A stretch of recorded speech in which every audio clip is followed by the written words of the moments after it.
আসসালামু আলাইকুম রহমতুল্লাহ। আপনারা জানেন যে আইপিএল এ প্লেয়ারদের যে ডাক হয়েছিল সেখানে মুস্তাফিজুর রহমান কলকাতা নাইট রাইডার্স এর পক্ষে উনি নিলামে উঠেছিলেন এবং অনেক টাকা দিয়ে ওনাকে ক্রয় করা হয়েছিল।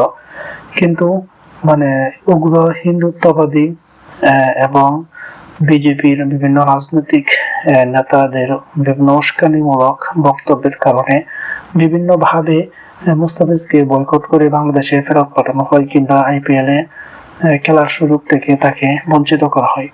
এবং এই জন্য দেখা গেছে যে আমাদের দেশের যে দালাল মিডিয়া বলেন অথবা জাতীয় দলের দালাল ক্রিকেটার গুলো কোথায় বলেন, ওরা তেমন কোনো প্রতিবাদ করেনি কিংবা বিষয়টিকে নিয়ে তারা তেমন কোনো দায়িত্বের সাথে কোনো ধরনের প্রতিবাদ করেনি।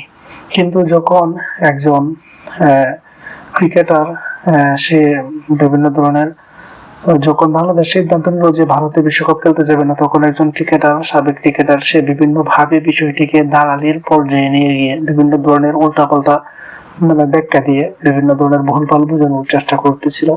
ঠিক ওই সময়ে বাংলাদেশের ক্রিকেট বোর্ডের একজন লোক উনি তার এটাকে প্রতিবাদ করতে গিয়ে উনি দালাল বলেছেন এবং তখনই দেখা গেছে যে বাংলাদেশের জাতীয় দলের ক্রিকেটাররা এবং অন্যান্য ক্রিকেটাররা তারা ওই দালালের পক্ষ নিয়েছে।